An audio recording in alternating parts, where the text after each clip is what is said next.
شاعری کا بلکہ شاعری کی ایک ایسی صنف ہے جس میں نبی کریم صلی اللہ علیہ وآلہ وسلم کی سر سے لے کر پاؤں تک تاریخ میں الفاظ کہے جاتے ہیں، چاہے وہ نثر کے انداز میں ہوں چاہے وہ نظم کے انداز میں ہوں، دونوں صورتوں میں نعت۔ اور یہ کسی عالم کی سنت نہیں، پاکستان نعت کونسل انٹرنیشنل والوں کی سنت نہیں، زاہد عوام کی سنت نہیں، بلکہ یہ خالق کائنات کی سب سے پہلی سنت ہے کہ کہیں میرے محبوب کے چہرے پر نظر پڑی تو وہ دعا کہہ دیا، کہیں میرے محبوب کے زلفوں پر نظر پڑی تو وہ لئی روزہ سجا کہہ دیا، کہیں میرے محبوب کا ذکر پسند آیا تو ورفعنا لک ذکرک کہہ دیا، کہیں مومنوں کو اپنا احسان جتلانے کی باری آئی تو لقد من اللہ علی المؤمنین اذ بعث فیہم رسولا کہہ کر احسان جتلا دیا۔ احباب ذی وقار، نعت وہ کام ہے کہ نعت وہ مقام ہے، سرکار کا بارگاہ عیادت وہ مقام ہے کہ وہاں پر اونچی آواز نور عمر کا فرمایا گیا۔ نبی کریم صلی اللہ علیہ وسلم کے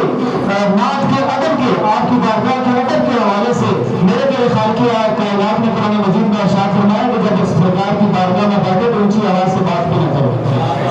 ورنہ یہ نہ ہو کہ تمہارے اعمال ضائع ہو جائیں اور تمہیں پتہ بھی نہ چلے۔ اب آپ اسی وقت باتیں تو بہت ساری کرنی تھی، مجھے جو وقت دیا گیا تھا تقریباً قریب اختتام ہے۔ دوستان محترم، پاکستان نعت کونسل انٹرنیشنل ایک ایسی تنظیم ہے جس کو ہم تو نہیں پہنچ سکتے، ان کے شاید ہم کسی بار کے برابر بھی نہیں ہے، لیکن میں نے آوان نعت فروغ نعت کونسل ضلع راولپنڈی آج سے 3 سال پہلے بنائی تھی، اس کے زیر اہتمام چک علی خان میں مقابلہ 20 اکتوبر کو بچوں کا ہوگا، اس میں سے جو بچے جیتیں گے انشاءاللہ نے آپ کو صاحب نے حکم فرمایا ہے کہ وہ ان کو ضرور موقع دیں گے اپنا جو ان کا سالانہ مقابلہ ہوتا ہے کچہری میں۔ اپنی بات کا اختتام کروں گا اب ذی وقار اس چیز کے ساتھ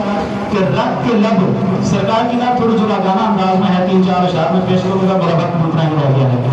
کہ رب کے لب اس میں محمد سے کبھی اٹھاتا بھی نہ تھا۔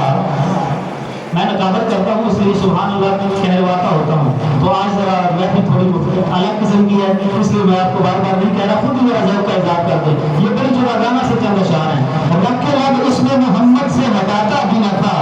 رب کے لب